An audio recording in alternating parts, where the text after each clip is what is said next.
Hello everyone, it's Alex. Thank you guys so much for tuning in today. So today I have a different type of video for you guys. This is going to be palettes that I did not showcase in their particular own video where I review, do swatches of, but I still wanted to showcase on my channel. As you guys know, I share a lot of the palettes on here in one way or another, and sometimes by the time that I get to the palette, really get familiarized with the palette, the whole vibe, the whole hype of it is completely gone, and I feel like I am irrelevant. But I still wanted to share them with you guys because some of you guys are normal people and don't buy every single release, and you do want to hear your thoughts on what that palette was, how it entailed, was it worth it or was it not worth it, and maybe in the future you'd like to purchase it for yourself. So this is what I'm doing with this. I am ranking 5 palettes. I normally just grab a palette to play around with, test out, use throughout my daily life, and then once I gather my thoughts on it, I will put it in a basket like this, and once I get 5 palettes, I will go ahead and do these types of videos. These palettes are not chosen specifically, they're just chosen at random. However I choose to use them is how they're going to go in there, so it's not like I'm choosing them specifically to specifically rank them, if you understand what I mean. I normally just put the 5 that I used up in here, and then I pull those 5, I sit down and I think about it, and then I rank it from 5 being my least favorite all the way to my number 1, and that's when I'll sit down and do this video for you guys. So we have 5 palettes here. I will rank them for you guys. You will see swatches of them, up close shots of them, so you guys can really get the full taste of them. I'll do a quick review of my good things and my bad things of it, so you guys can get a general idea of each specific palette. But first, if you're new to my channel, my name is Alex. I am an eyeshadow enthusiast. If eyeshadows is your thing, you'll love to hear about it. Welcome to the familia. I hope you subscribe and join us in our crazy eyeshadow life. And now, without further ado, let's get on with the reviews. All right, so palette number 5 goes to Makeup Revolution Creative Volume 1 palette. This palette is very inexpensive. I can't remember. I believe it was like $10 or $15. I'll put that on the screen so you guys can see it all. This palette is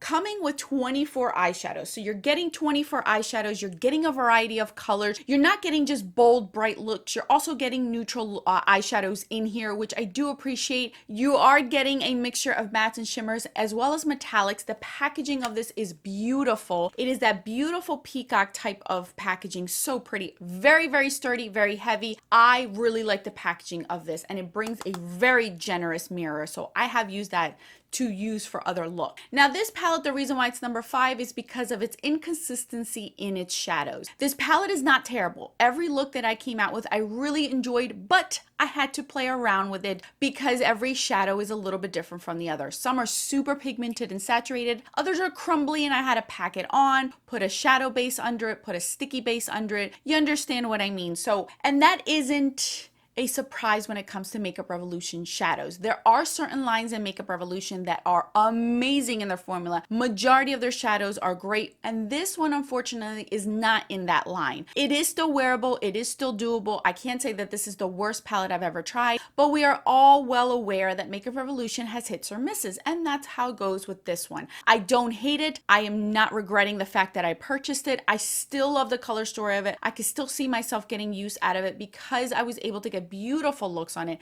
Bear in mind, if you do have oily lids, these do fade on your eyes throughout the day. So if you do have oily lids and you're in the dead of summer, this might not be the perfect palette to use throughout the day if you're at a barbecue or something, but it is still good. I still would recommend it for maybe a beginner who is wanting to get use of color, doesn't want a huge palette with 24 eyeshadows, but you still want the variety of the 24 eyeshadows. You can get it all condensed in this little palette. So that is my thoughts and my reviews on this one. Palette number 4 goes to Essence Hola Rio palette, and it's upside down. So this palette was gifted to me by Drea. So this palette comes with 9 eyeshadows. You're getting metallic-ies, mattes, and a few satins in here. This color story is beautiful. Honestly, you guys know that I am an equal opportunity eyeshadow lover. I love any color scheme minus grays. But other than that, I love my neutrals, I love my bolds, I like my coppers, I like my bronzies. You know it. You've seen it on my channel. I wear everything on my eyes, all equally, and all I love. So this color story I think is very pretty. I love that this is very summery. I love these bold looks. Like this area right here attracted me the most. The quality of this is beautiful. If I were to choose between Essence and Makeup Revolution, I would go with Essence. These are soft, buttery, creamy. It's like a creamy powder. It's so pretty. Really was impressed with the formula of this palette. But the reason why it's number 4 on this list is this area right here. There's no need for these 4 types of shades. You could do away with 2 of them and still be okay. These 2 are matte brow bone shades. This is more of a white base, this is more of a cream.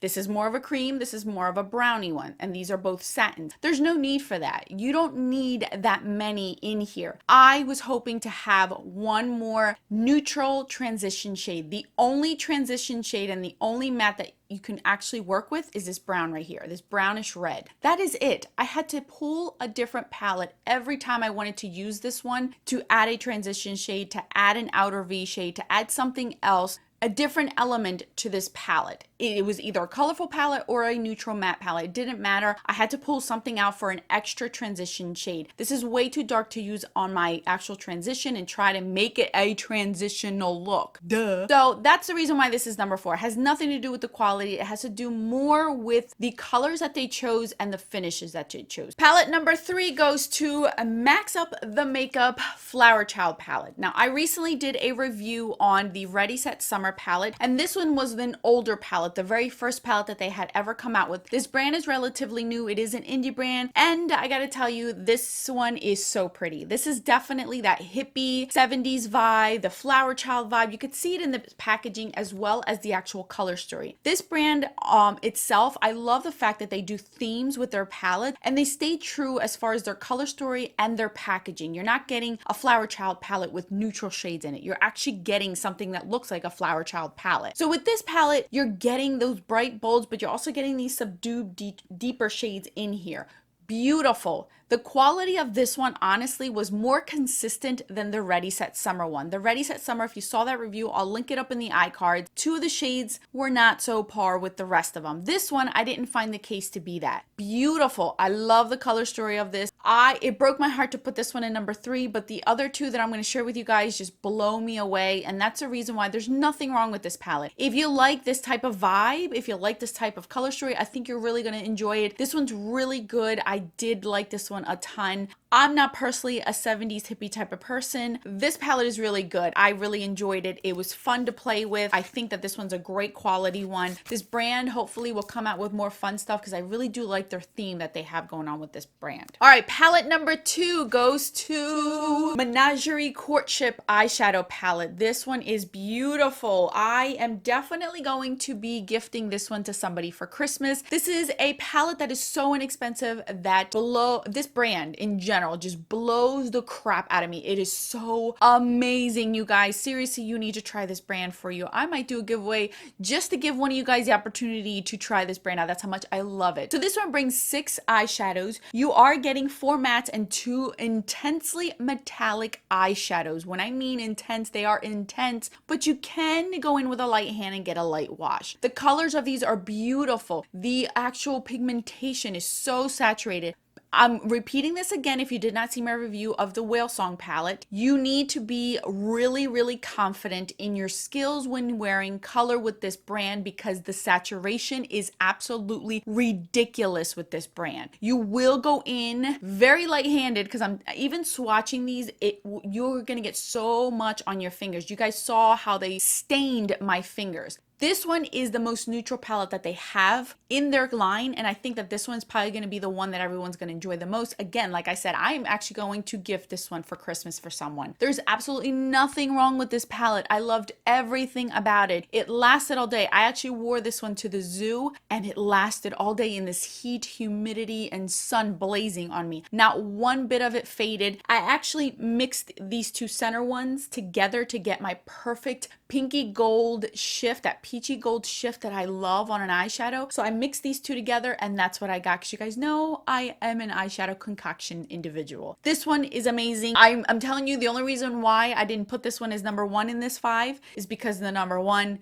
is my number 1. All right, so here we go with my number 1. All right, so this one, dare I say, this is like my favorite color story ever of life. Like, it's up there. If I'm gonna pick my top 3 color stories ever in a palette, this is probably going to be up there as my number 1. I love this one. This is the Menagerie Pharaoh palette. Oh my goodness gracious, you guys. This is my This is my color theme. This is my palette. If I were to ever do a palette, this is what it would kind of look like. Oh my goodness, I love this palette. This color, if you can get this color as a single, yes. Oh my goodness, and I think they do sell it as a single. This color is called Wolfling. Oh my goodness, I love this. This one right here in Harmonia, oh my gosh. You guys, I can sit for hours talking about this palette. It took me so much to stop using it. I love this palette. There is nothing wrong with it, with the exception of if you are a beginner, even if you're an intermediate, don't get this until you're comfortable with using this formula. This formula is so pigmented. I cannot emphasize that enough. If you're not comfortable, you're not gonna like this palette at all until you're comfortable using that much color on your eyes. But if you are, you need to run and get this. This is so